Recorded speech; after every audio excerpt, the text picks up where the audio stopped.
Your cortisol drops 40% when you enforce deliberate silence. In the next 90 seconds, I'll give you 3 physiological protocols that transform hesitation into absolute mastery. What I am about to tell you is something I have never shared with anyone before. We are taught to speak, to defend, to fill the empty space. But the space is not empty. It is heavy. It is waiting. You feel it in your chest when someone challenges you.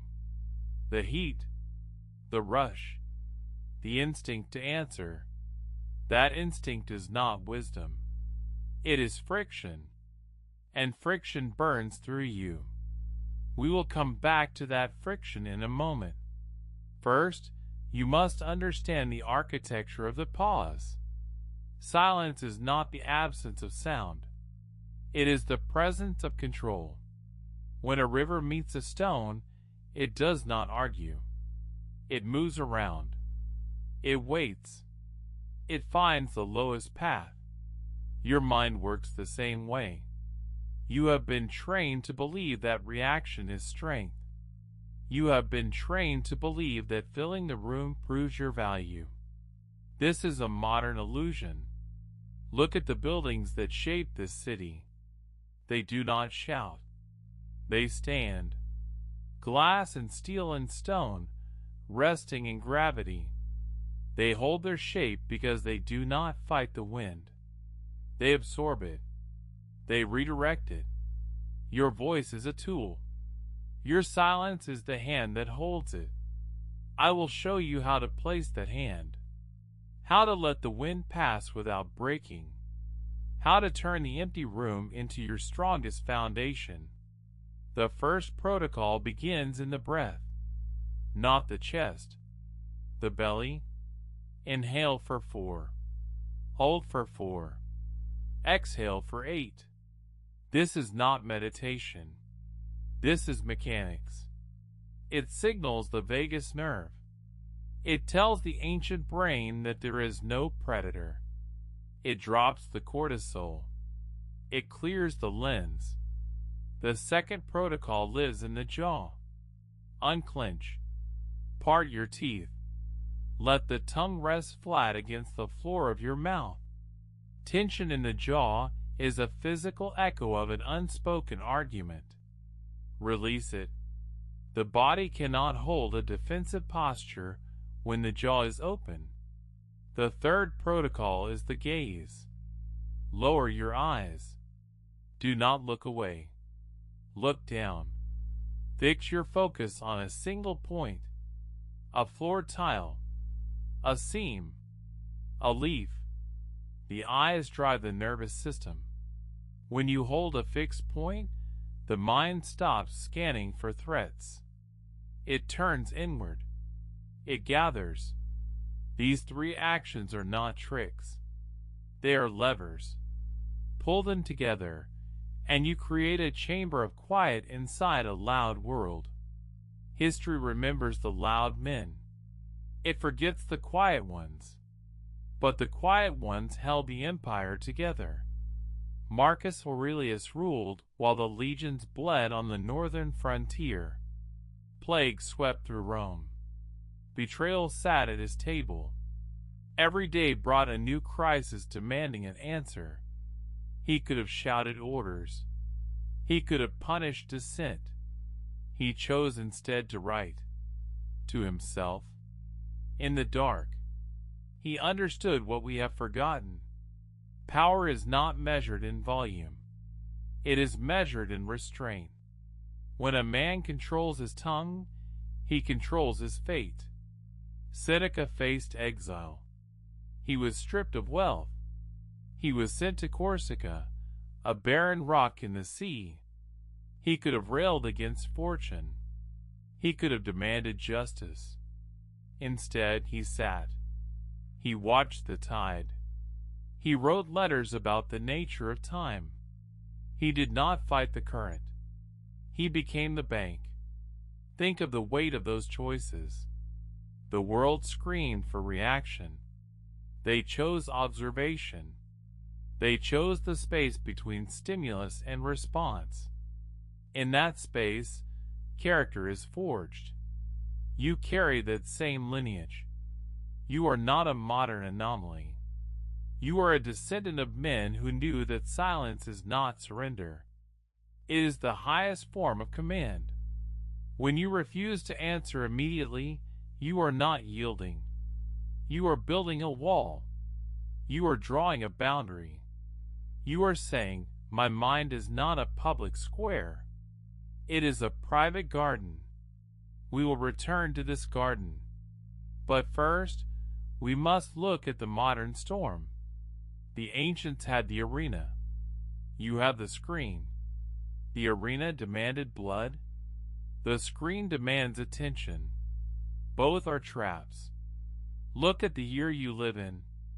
The notifications arrive like rain on a tin roof.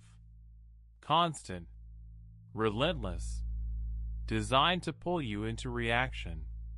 Every message expects a reply. Every headline demands outrage.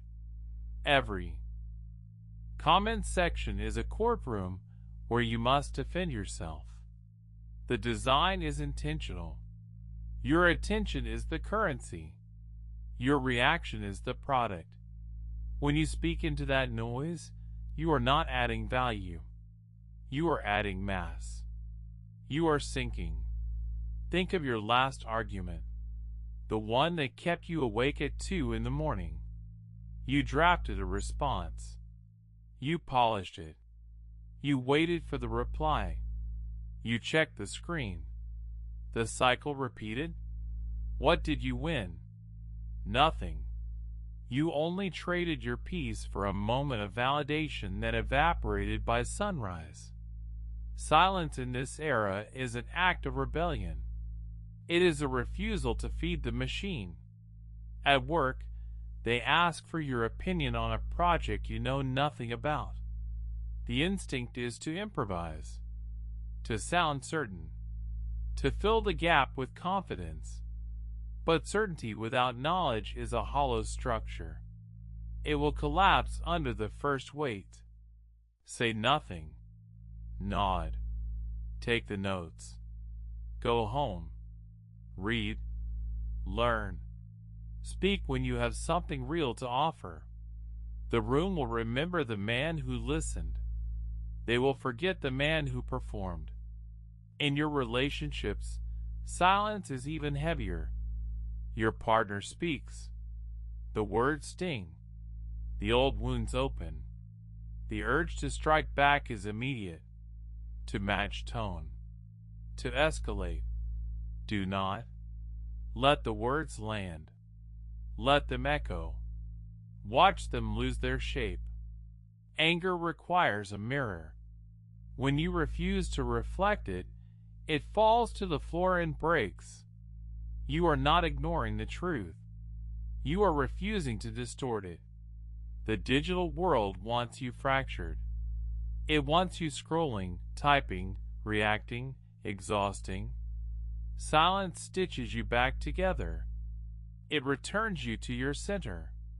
I will show you how to practice this, how to make it a daily discipline, how to build the chamber of quiet so it survives the storm. We are going to walk through a framework, simple, direct, usable before the sun sets today. First, the threshold rule. When you feel the heat rise in your chest, count to 3. Not in your head, in your breath. 1 inhale, 2 holds, 3 exhales. If the impulse to speak survives those 3 breaths, it is not anger. It is truth. It can be spoken. If it fades, it was only friction. Let it go. Second, the physical anchor. When you must sit through noise, press your feet into the floor. Feel the ground. Trace the edges of your chair with your palms. Ground the body, and the mind follows. The nervous system cannot panic when it knows exactly where it stands. Third, the ledger of words. Keep a small notebook. Write down the thoughts you chose not to speak, not to remember them, to release them. Watch them lose their power when they leave your mind and rest on paper. You are not hoarding silence. You are composting reaction. Now, a question for you. Which of these three anchors pulls you back to the center? The breath threshold, the physical ground, or the written ledger? Write the number in your thoughts. Keep it there. It will guide your practice. We will return to your choice in the final moments. These are not rules to obey. They are tools to test. Try them for 7 days. Do not announce them. Do not perform them. Just apply them when the pressure builds. You will notice the shift. The room will feel different. People will lean in. They will wonder why you do not flinch. You will know why. You are no longer riding the wave. You are the water. The mastery you seek is not in the answer. It is in the pause before the answer. That pause is where you live. That pause is where you rule. Let us return to the friction we felt at the beginning. The heat, the rush, the instinct to defend. You do not need to conquer it. You only need to observe it. Watch it arrive. Watch it pass. Do not open the door. The common mistake is to mistake silence for suppression. Suppression is holding the breath until the lungs burn. Silence is exhaling until there is nothing left to give. One destroys. One renews. Do not hold the words in. Let them fall away. Let them dissolve like salt in the sea. You are building a life that does not require defense. A mind that does not require validation. A presence that speaks without sound. When you walk into a room now, bring the quiet with you. Let it settle on the table. Let it fill the corners. People will feel it before they understand it. They will trust it. Remember the choice you made in the middle of this. The anchor you claimed. Return to it when the noise returns. It will be waiting. It will hold you. The river does not argue with the stone. The stone does not argue with the river. They simply exist. They simply endure. You are both. You are neither. You are the space between. When the world asks for your voice, give it your stillness first. When the pressure builds, do not push back. Let it pass through you. When the noise demands a reply, offer the quiet instead. The quiet is not empty. It is full. It is waiting for you to claim it. You will claim it again tomorrow. You will claim it again tonight. You will claim it when you are ready. And you will always be ready. If any of these ideas resonated, I've linked the books in the description.